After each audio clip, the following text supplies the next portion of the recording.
할렐루야, 이 새벽에 하나님의 말씀을 삼함으로 나오신 우리 모든 성도님들을 축복하고 환영합니다.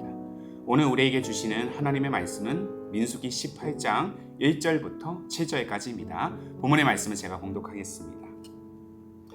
여호와께서 아론에게 이르시되 너와 내 아들들과 내 조상의 가문은 성소에 대한 죄를 함께 담당할 것이요 너와 내 아들들은 너의 제사장 직분에 대한 죄를 함께 담당할 것이니라. 너는 내 형제 레위 지파 곧 내 조상의 지파를 데려다가 너와 함께 있게 하여 너와 내 아들들이 증거의 장막 앞에 있을 때 그들이 너를 돕게 하라. 레위인은 내 직무와 장막의 모든 직무를 지키려니와 성소의 기구와 제단에는 가까이 하지 못하리니 두렵건대 그들과 너희가 죽을까 하노라. 레위인은 너와 합동하여 장막의 모든 일과 회막의 직무를 다 할 것이요 다른 사람은 너희에게 가까이 하지 못할 것이니라. 이와 같이 너희는 성소의 직무와 제단의 직무를 다하라. 그리하면 여호와의 진노가 다시는 이스라엘 자손에게 미치지 아니하리라. 보라, 내가 이스라엘 자손 중에서 너희의 형제 레위인을 택하여 내게 돌리고 너희에게 선물로 주어 회막의 일을 하게 하였나니 너와 내 아들들은 제단과 회장 안의 모든 일에 대하여 제사장의 직분을 지켜 섬기라. 내가 제사장의 직분을 너희에게 선물로 주었은즉 거기 가까이 하는 외인은 죽임을 당할지니라. 아멘. 오늘 말씀은 예배, 하나님의 선물, 그리고 우리의 선물이라는 제목으로 함께 나누기를 원합니다. 자, 우리가 종종 누군가로부터 선물이라는 것을 받을 때 선물을 주는 상대방의 의도와 그 목적에 따라 선물이 가지는 가치가 다르다는 사실을 알 수 있습니다. 쉽게 얘기해서 그 어떤 대가나 보상을 목적으로 주는 선물과 대가나 보상 없이 주는 선물의 차이가 분명히 있다는 것이죠. 선물의 사전적인 의미는 이렇습니다. 다른 사람에게 어떤 물건을 선사하는 것. 그런데 여기에는 목적어가 빠졌어요. 목적에 따라 그 선물의 용도가 달라질 여지가 많다라는 의미인 것이죠. 히브리 원어로 이 선물을 마타나라고 이렇게 표현하고 있습니다. 마타나. 이 마타나는 긍정과 부정의 의미를 모두 포함하고 있습니다.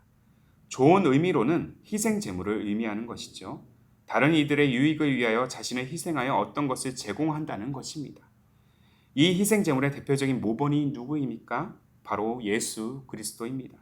그는 죄로 인하여 갈라졌던 하나님과 우리 사이를 십자가를 통해서 회복하셨습니다. 그리고 우리는 예수님의 십자가를 통하여 은혜의 보좌 앞으로 또한 하나님 앞으로 담대히 나아갈 수 있게 되었습니다. 그리고 예수님께서 구원이란 선물을 우리에게 자기의 희생을 통해서 값없이 주셨습니다. 이 사실을 바울은 에베소에 있는 성도들에게 이렇게 전하고 있지 않습니까? 에베소서 2장 8절과 9절입니다.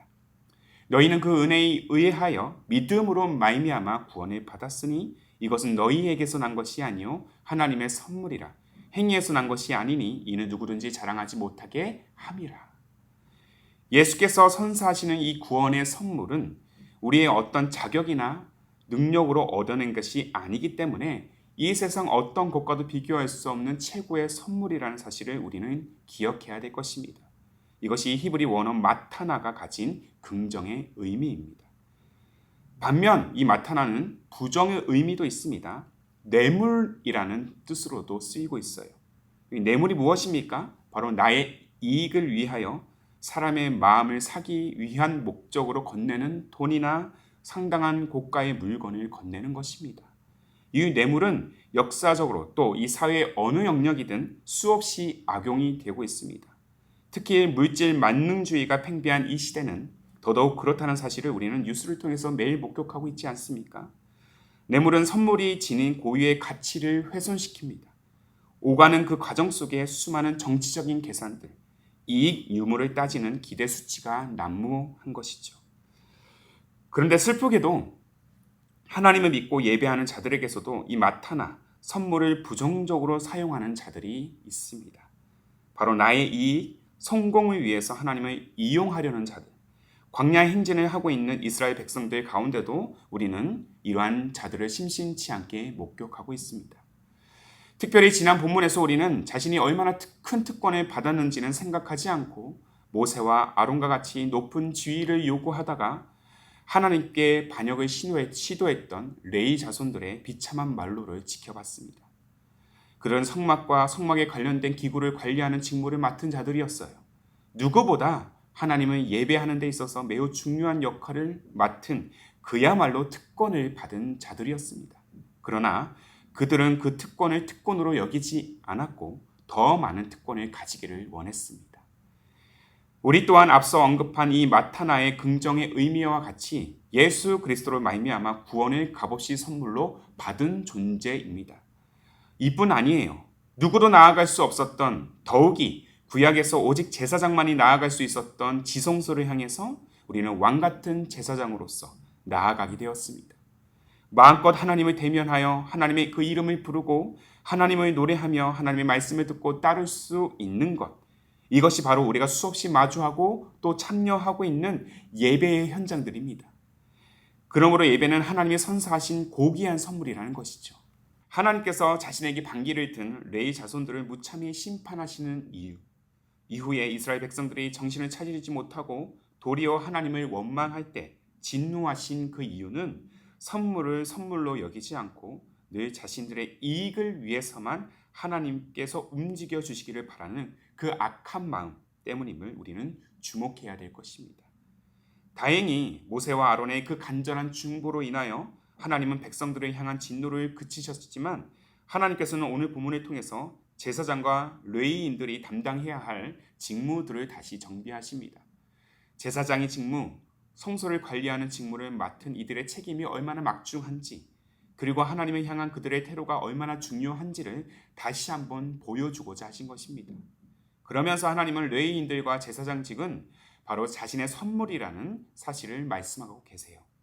본문 6절과 7절의 말씀입니다. 보라, 내가 이스라엘 자손 중에서 너희의 형제 레위인을 택하여 내게 돌리고 너희에게 선물로 주어 회막의 일을 하게 하였나니 너와 내 아들들은 제단과 휘장 안의 모든 일에 대하여 제사장의 직분을 지켜 섬기라.